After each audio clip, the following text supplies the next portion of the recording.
नमस्कार साथियों, आपका यूपीपीसीएस हिंदी माध्यम चैनल में स्वागत है। हम लोग पॉलिटी की जो सीरीज डिस्कशन कर रहे थे, लास्ट लेक्चर हम लोगों का हुआ था संविधान संशोधन अमेंडमेंट पर हम लोगों ने चर्चा की थी। हम लोगों ने जाना था संविधान संशोधन हमारे भाग 20 का पार्ट है और अनुच्छेद 368 इसके तहत आता है। और हमने जाना था कि संविधान संशोधन 3 तरीके से होता है: साधारण बहुमत द्वारा, विशेष बहुमत द्वारा और विशेष बहुमत प्लस राज्यों के अनुमोदन द्वारा, आधे से अधिक राज्यों के अनुमोदन द्वारा।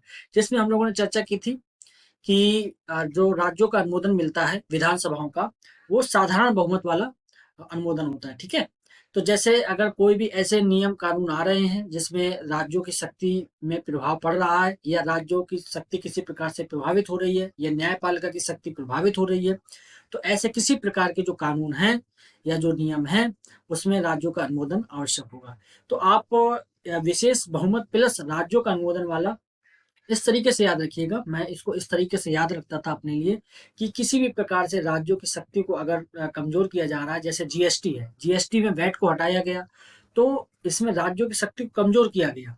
केंद्र जीएसटी काउंसिल बनाई गई, बहुत सारी चीजें की गई, तो जीएसटी काउंसिल के पास शक्ति आ गई। उसमें राज्यों को किसी तरीके से आपको अधिकार दिया गया, राज्यों का प्रतिनिधित्व दिया गया कि 2/3 लोग जब वोट डालेंगे तब इस प्रकार से काउंसिल चलेगी। उस प्रकार की चीजें जीएसटी में होती हैं। तो उसमें जो संशोधन हुआ उसमें विशेष बहुमत तो जो संसद का था वो तो पास हुआ ही, साथ में जो राज्यों ने जो अनुमोदन दिया उसके बाद ही जीएसटी का बिल पारित हो सका था। ठीक है, तो आज हम उसके आगे पढ़ेंगे और कुछ इंपॉर्टेंट संविधान संशोधन को जानेंगे कि कौन से इंपॉर्टेंट संशोधन है जो हमारे जो आयोग का पेपर होता है उसमें डायरेक्ट उसको मैचिंग करने के लिए आता है सवाल। ठीक है, और डायरेक्ट सवाल आते हैं। यही संविधान संशोधन वाला जो ये पार्ट है भाग 20 और 368, ये बहुत इंपॉर्टेंट है। आपको इससे जरूर 1 या 2 सवाल आपको पेपर में मिलेंगे। जब आप पेपर में जाएंगे तो निश्चित तौर पर आपको ये देखने को संविधान संशोधन मिलेगा। कहीं ना कहीं आपको प्रत्यक्ष रूप से या अप्रत्यक्ष रूप से कथन कारण में इस प्रकार से आपको सवाल देखने को मिलेंगे। ठीक है, ये प्रत्येक वर्ष आता है। चलिए आगे बढ़ते हैं। तो मैंने प्रथम संशोधन से चालू किया। ये आपको पता होना चाहिए, पहला संशोधन जो हुआ था 1951 में हुआ था। इस बात को लेकर हुआ था अनुच्छेद 31 का ये पूरा पार्ट है, ये पूरा पार्ट समाप्त नहीं किया गया था। 31A और 31B समाप्त किया गया था। संपत्ति का जो अधिकार है उसको एक कानूनी अधिकार बनाने की बात की गई थी। इस प्रकार की बातें इसमें थी, लेकिन जो पूरी तरीके से संपत्ति का अधिकार 31 को खत्म किया गया वो किया गया था 44th अमेंडमेंट में। ठीक है, 1978, ये आप याद रख लीजिएगा। तो फर्स्ट संशोधन भी इससे संबंधित है और 44th भी इससे संबंधित है। और इसमें 9वीं अनुसूची जोड़ी गई थी। 9वीं अनुसूची का मतलब ये होता है कि उस समय जब नई नई गवर्नमेंट बनी थी उसके कई सारे ख्वाब थे। उन्होंने सोचा था कि हम जमींदारी को खत्म कर देंगे, लेकिन जो संपत्ति का अधिकार था वो मूलभूत अधिकार था। तो इसके तहत हम जो जमींदारी जो व्यवस्था थी उसको समाप्त कर नहीं पा रहे थे। तो 9वीं अनुसूची लाई गई। उसमें ये बोला गया कि इस अनुसूची में जो सब्जेक्ट डाले जाएंगे वो किसी भी तरीके से न्यायालय के जो क्षेत्र में है, जुडिशियल रिव्यू के क्षेत्र में है, वो सब्जेक्ट जुडिशियल रिव्यू के क्षेत्र में नहीं आएंगे। 9वीं अनुसूची इस प्लान को ध्यान में रखकर बनाया गया था। लेकिन जब 1973 का केशवानंद भारती का मामला आया तो उसने जुडिशियल रिव्यू को ही मूल ढांचा बना दिया। तो फिर जब मूल ढांचा जुडिशियल रिव्यू ही बन गया तो उससे कोई भी अनुसूची, कोई भी अनुच्छेद आप बाहर नहीं कर सकते। ठीक है, तो आपको याद रखना जुडिशियल रिव्यू सभी जगह लागू होता है।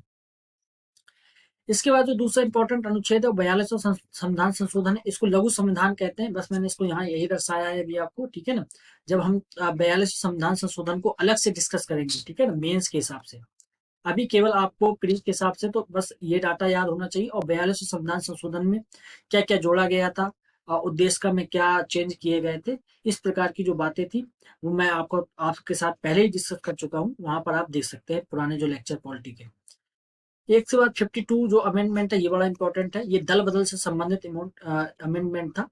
ये 1985 में आया था, ये आपको याद रखना है। ठीक है, इसके साथ साथ क्या किया गया था कि उस समय आया राम और गया राम की नीति थी।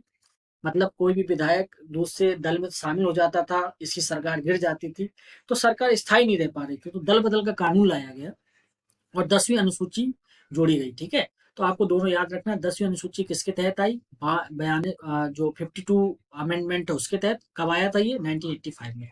इसके बाद आपको याद रखना है 61वां संविधान संशोधन। इसमें जो इम्पोर्टेंट था वो क्या था, इसमें जो इम्पोर्टेंट फैक्टर था वो देखिए, इसमें जो मतदाता की आयु 21 वर्ष से घटाकर 18 वर्ष कर दी गई। ये कब आया था, 1988।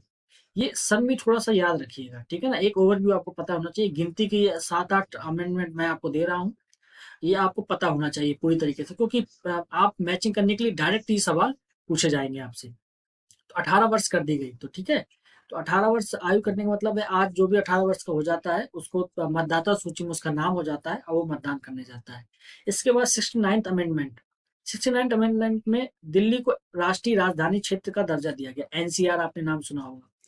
एनसीआर का जो क्षेत्र है उसमें जरा सा हमको ये समझना पड़ेगा, एनसीआर में उत्तर प्रदेश, तो एनसीआर में जो उत्तर प्रदेश के जो जिले शामिल हैं, ये पेपर में कभी कभी पूछ लेता है, अच्छा रहेगा हम उसको यहाँ पर देख लें एक बार मैप से। देखिए ये दिल्ली है, दिल्ली के साथ साथ यहाँ गाजियाबाद लगा है, बागपत लगा है, तो बागपत एक जिला आता है, मेरठ आता है, ठीक है, मुजफ्फरनगर भी इसमें शामिल है, और आपका गाजियाबाद तो शामिल है ही, नोएडा भी इसमें शामिल है, गौतम बुद्ध नगर बोलते हैं। इसके बाद हापुड़ है और बुलंदशहर है। तो ये आपको याद रखने हैं, ये 4-3-7 जिले भारत जो यूपी के हैं वो आपके एनसीआर रीजन से मैच करते हैं, ठीक है। तो एनसीआर रीजन का किस संशोधन के तहत आया था, 69th, ठीक है। तो जो 69th अमेंडमेंट था उसके तहत दिल्ली एनसीआर क्षेत्र घोषित किया गया था 1991 में, ठीक है। इसके बाद 86वां संविधान संशोधन, इस पर हमने बहुत चर्चा की है। जब हम मूल अधिकार पढ़ रहे थे तब मैंने आपको बताया था 2002 में ये आया था। इसमें 21 का मूल अधिकार में जोड़ा गया था, 6 से 14 वर्ष के बच्चों को निःशुल्क शिक्षा की बात इसमें की गई थी। तो ये आपको याद रखना है क्योंकि बहुत ही इंपॉर्टेंट है ये वाला पोर्शन। इसके बाद जो नेक्स्ट अमेंडमेंट है वो 91 है। इसको भी मैंने आपको बताया था जब मंत्रिपरिषद की बात हो रही थी, इसमें बोला गया था कि मंत्रिपरिषद का जो आकार होगा वो जो सदस्य संख्या टोटल होगी उस सदन की, उसके 15% से अधिक नहीं होगी। और इसमें प्रधानमंत्री, अगर लोकसभा की बात हो रही तो प्रधानमंत्री भी इसमें शामिल है, और अगर ये विधानसभा की बात हो रही है तो उसमें मुख्यमंत्री भी शामिल होंगे। मतलब मुख्यमंत्री और प्रधानमंत्री को शामिल करते हुए 15% से अधिक नहीं होगी, उस सदन की संख्या के 15% से अधिक नहीं होगी, ठीक है। अगर सदन में मान लीजिए 100 की सदस्य की क्षमता है, ठीक है, तो 15 ही केवल मंत्री उसमें से बन सकते हैं, उसमें एक प्रधानमंत्री होगा, तो मतलब 14 मंत्री प्लस एक प्रधानमंत्री, ठीक है। इस प्रकार से या फिर आप 14 + 1 सीएम कर लीजिए अगर राज्य की बात कर रहे हैं। तो अगर 100 सदस्य हैं तो इस प्रकार से मैं आपको बता रहा हूं कि 15% से अधिक नहीं होगी, ये आपको पता होना चाहिए, ठीक है। तो चलिए आगे बढ़ते हैं। ये मैप पे हमने चर्चा कर ली थी, मैंने आपको बता दिया था 7 जिले हैं, इसको आप याद कर लीजिएगा, यही याद कर लीजिएगा। और तो कभी कभी एनसीआर से संबंध में सवाल पूछ लिया जाता है। इसके बाद अगला अमेंडमेंट है 97th अमेंडमेंट, सहकारी समितियों से जो संवैधानिक दर्जा दिया गया 97th अमेंडमेंट उसके तहत है। इसमें मैंने आपको बताया था 9B जोड़ा गया था, ठीक है। इसमें जो पंचायत है, नगर पालिकाओं के साथ जो सहकारी समिति है उनको भी रखा गया था, 9th B अनुसूची जोड़ी गई थी। इसके बाद 100th संविधान संशोधन है, ये भारत और बांग्लादेश सीमा समझौते से संबंधित है। इसमें बांग्लादेश के जो कुछ क्षेत्र भारत में पड़ते थे और भारत के बांग्लादेश में पड़ते थे, तो वहां पे रह रहे लोगों के लिए बड़ी समस्या होती थी, वो चयनित नहीं कर पाते थे वो किस देश के नागरिक हैं।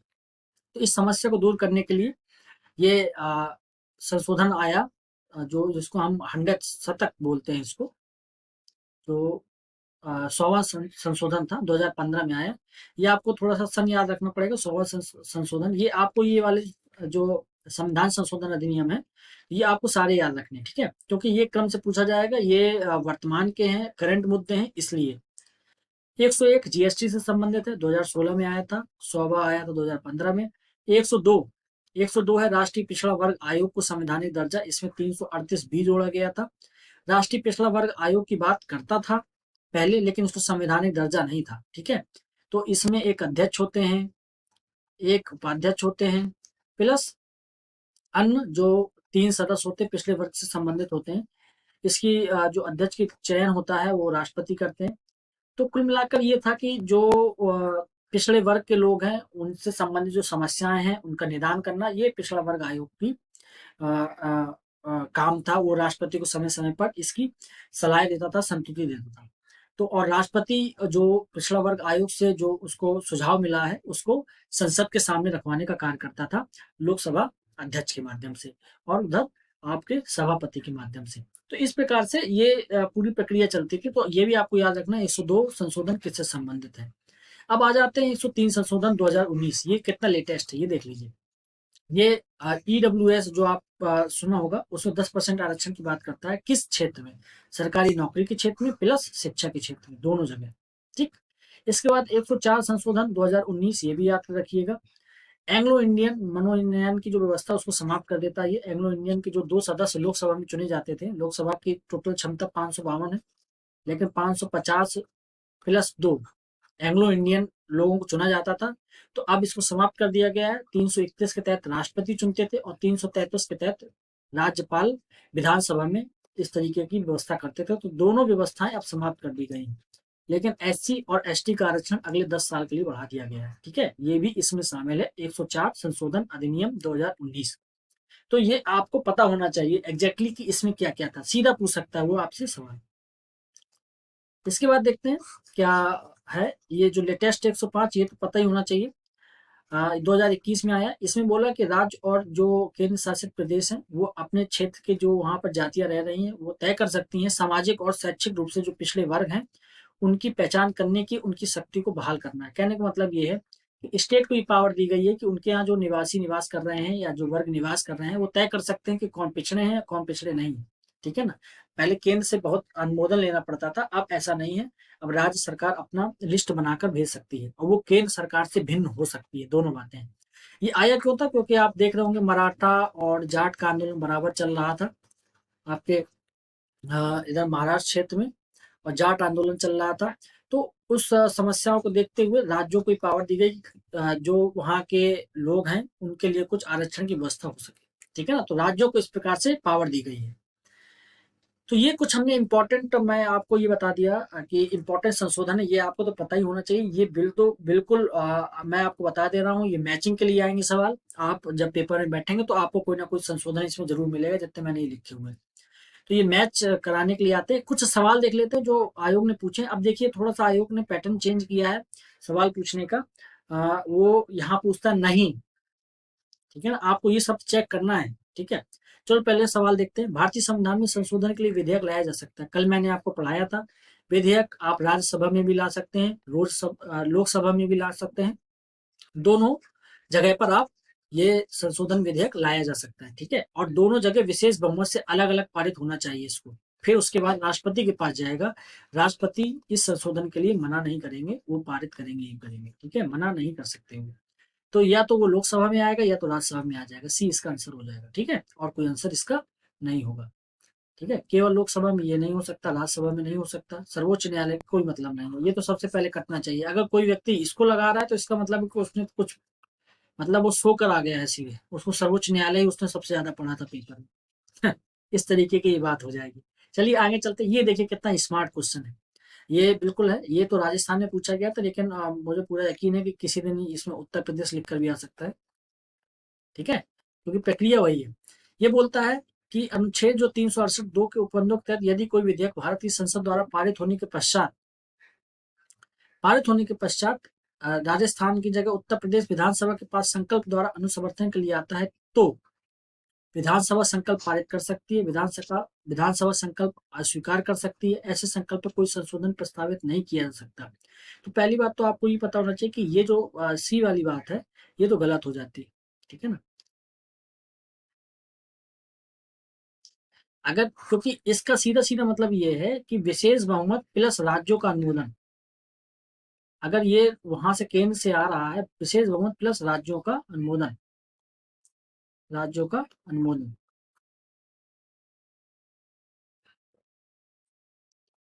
विशेष बहुमत प्लस राज्यों का अनुमोदन, इस प्रकार का जो ये सवाल आता है इसमें हमें एक चीज समझनी होती है। थोड़ा सा एरर आ गया था, चलिए वो करेक्ट कर लिया गया है।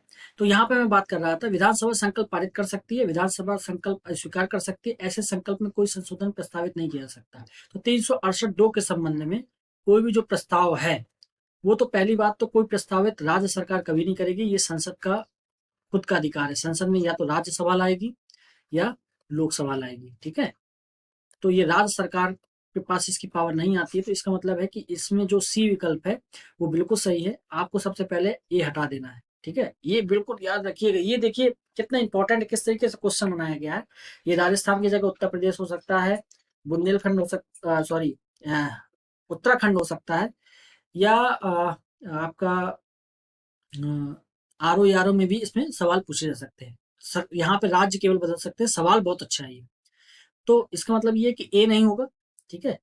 तो सी वाले ऑप्शन सारे सही हो सकते हैं। 3 ऑप्शन है हमारे पास। विधानसभा संकल्प पारित कर सकती है। अगर इस प्रकार का अनुसमर्थन कोई आता है तो विधानसभा उसके पक्ष में वोट दे सकती है। हाँ, दे सकती है, बिल्कुल दे सकती है। और उसके विरुद्ध में भी वोट दे सकती है, बिल्कुल दे सकती है। जैसे जीएसटी के लिए कई लोग समर्थित नहीं थे, कई लोगों ने समर्थन दिया, तो दोनों बातें इसमें हो सकती है। तो यानी इसका ए बी सी तीनों आंसर होगा, ठीक है। ये आपको याद रखना है बहुत अच्छे से, ठीक है ना। बहुत इंपॉर्टेंट क्वेश्चन, इसी टाइप से अब सवाल पूछे जाने लगे हैं। आगे बढ़ते हैं। अनुच्छेद 368 के अंतर्गत संसद संविधान के किसी भी भाग में संशोधन कर सकती है, बिल्कुल सही है। 368 के तहत किसी में कर सकती है। केशवानंद भारती मामले में भी माननीय सुप्रीम कोर्ट ने इस बात को कहा है कि संविधान संशोधन किसी भी भाग में किया जा सकता है, लेकिन मूल ढांचे के साथ छेड़छाड़ नहीं की जाएगी। संसद भारत की जनता द्वारा निर्वाचित उच्चतम विधायी संस्था है, इसलिए क्योंकि भारतीय की जो जनता है वो सबसे ज्यादा उसको चुनती है, विधायी संस्था है। तो ये संसद को अधिकार मिल जाता है कि वो समय के अनुसार अगर कोई परिवर्तन करना हो तो उसमें चेंज कर सकती है। तो दोनों बातें एक दूसरे की सही है। इसका ऑप्शन ए हो जाएगा, ठीक है। तो यहाँ पर ए इसका करेक्ट ऑप्शन हो जाएगा।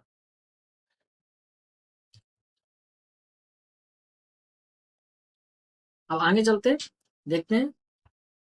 भारतीय संविधान के अनुसार निम्न विषयों पर संवैधानिक संशोधन के लिए कम से कम आधे राज्यों के विधानमंडल द्वारा संपत्ति आवश्यक है। ये देख लीजिए कि इसमें ये पूछा गया कि संविधान का संशोधन करना है तो हमें क्या क्या कंडीशंस फॉलो करनी होंगी। पहली बात, संविधान के संघीय प्रावधान अगर कम से कम आधे राज्यों का भी हमको समर्थन चाहिए। इस प्रकार का कोई संशोधन आता है जिसमें विशेष बहुमत तो चाहिए ही चाहिए, प्लस आधे राज्यों का हमें अनुसमर्थन भी चाहिए। अगर इस प्रकार की बात आती है तो आपको ये समझना है कि संविधान के संघीय प्रावधान का मतलब ही होता है राज्य सरकार और प्लस केंद्र सरकार, तो ये मिलकर ही काम कर सकते हैं। तो अगर इससे संबंधित कोई प्रावधान आता है तो निश्चित तौर पर उसका आधे राज्यों से समर्थन लेना आवश्यक है। तो ए ऑप्शन तो इसमें होगा ही होगा, तो यानी ये ऑप्शन नहीं हो सकता। आप पहले इसको काट दीजिए, ठीक है। सर्वोच्च न्यायालय के अधिकार, बिल्कुल सर्वोच्च न्यायालय के अधिकार को कम किया जाएगा, तो निश्चित तौर पर इसमें भी कम से कम आधे राज्यों की आपको अनुसमर्थन चाहिए। अब ये क्यों चाहिए, मैं आपको टॉपिक मतलब मैं किस तरीके से समझता तो मैं आपको बताऊं कि क्या होता है। देखिए, कोई भी राज्य अपनी जो शिकायतें हैं, राज्यों के बीच में आपस की जो भिड़ंत है उसकी शिकायत लेकर सीधा सुप्रीम कोर्ट जा सकता है, ठीक है। डायरेक्ट सुप्रीम कोर्ट जा सकता है, इसमें हाई कोर्ट जाने की जरूरत नहीं है, ठीक है ना। वो सीधा सुप्रीम कोर्ट में जाएगा, सुप्रीम कोर्ट में इसकी सुनवाई हो सकती है, यानी राज्यों की भी वो सुनवाई करता है। तो अगर किसी प्रकार का अधिकार सर्वोच्च न्यायालय का कम किया जाएगा तो राज्यों पर उसका प्रभाव पड़ेगा कि नहीं पड़ेगा। इसलिए सर्वोच्च न्यायालय के अधिकार अगर कम किए जा रहे हैं या किसी प्रकार की छेड़खानी की जा रही है तो कम से कम आधे राज्यों का समर्थन आवश्यक होगा, ठीक है। संविधान संशोधन की प्रक्रिया, अगर संविधान संशोधन की प्रक्रिया तो अपने आप में शामिल है, क्योंकि इसमें एक जो तीसरा संशोधन है जिसके माध्यम से बहुमत प्लस आधे राज्यों का समर्थन चाहिए, तो वो भी तो इसमें शामिल है प्रक्रिया में। तो अगर इसमें कोई संशोधन किया जाएगा तो भी राज्यों का समर्थन आवश्यक है, तो तीसरा भी सही हो जाएगा, ठीक है। नए राज्यों के निर्माण अथवा राज्यों की सीमाओं तथा नामों में परिवर्तन, ये आवश्यक नहीं है, ये बिल्कुल तरीके से आवश्यक नहीं है, ठीक है। बस इसमें राष्ट्रपति, ये एक बार राष्ट्रपति का ये दायित्व है कि वो क्लियर करने की संबंधित राज्य जिसका नए राज्य का निर्माण या सीमाएं उसकी चेंज की जा रही हैं, तो वो उधर की जो विधानसभा है वो उसको पारित कर सकती है। ये उस केवल संबंधित राज्य से होता है, इसका मतलब, ठीक है ना। इसको संपूर्ण राज्य से लेना देना नहीं, भारत के समस्त राज्यों से इसका कोई लेना देना नहीं। और ये जो है ना वो समस्त राज्यों की बात हो रही है। तो 1 2 3 हमारा सही हो जाएगा, ए ऑप्शन हमारा करेक्ट हो जाएगा, बिल्कुल करेक्ट। इस टाइप के सवाल पूछे जाने लगे, थोड़ा सा कॉन्सेप्ट क्लियर होना चाहिए, थोड़ा ट्रिकी सवाल है, ठीक है ना। अभी ऐसे सवाल हम अभी जब हम नेक्स्ट लेक्चर अभी करेंगे संविधान संशोधन पर, क्योंकि बहुत ढेर सारे सवाल इस पर आए हैं इसी तरीके से, तो पूरा क्लियर आपको कॉन्सेप्ट हो जाएगा संविधान संशोधन किससे संबंधित जो सवाल आते हैं उन पर हम किस प्रकार से अपना हल निकाल सकते हैं, ठीक है। ये देखिए, भारतीय संविधान में 9वीं अनुसूची परिवर्तित हुई। 9वीं अनुसूची मैंने अभी आपको बताया ना, फर्स्ट जो संशोधन हुआ था, उसमें 9वीं अनुसूची की बात की गई थी और 31 जो मूल अधिकार था हमारा, उसके जो ए और बी पार्ट है वो उसको अलग किया गया था, फिर 44th द्वारा पूरा 31st खत्म कर दिया गया था। ठीक है, तो प्रथम संशोधन द्वारा इसकी बात हो गई थी। ठीक है, तो इसको आपको याद रखना है, प्रथम संशोधन द्वारा। पलट कर भी पूछ सकता है, इधर से सवाल इस ओर भी जा सकता है और इधर से सवाल इस ओर भी आ सकता है। ठीक है ना, ये एग्जामिनर पे डिपेंड करता है। आपको पूरी तरीके से तैयार रहना, कॉन्सेप्ट क्लियर रखने। ठीक है, तो आज संविधान संशोधन पे हम इतना ही रखते हैं और नेक्स्ट लेक्चर पे अभी और हम सवालों पर चर्चा करेंगे, ताकि हमारे जो कॉन्सेप्ट है ना पूरी तरीके से क्रिस्टल एंड क्लियर होनी चाहिए। तो आज के लिए इतना ही है। ठीक है, नमस्कार।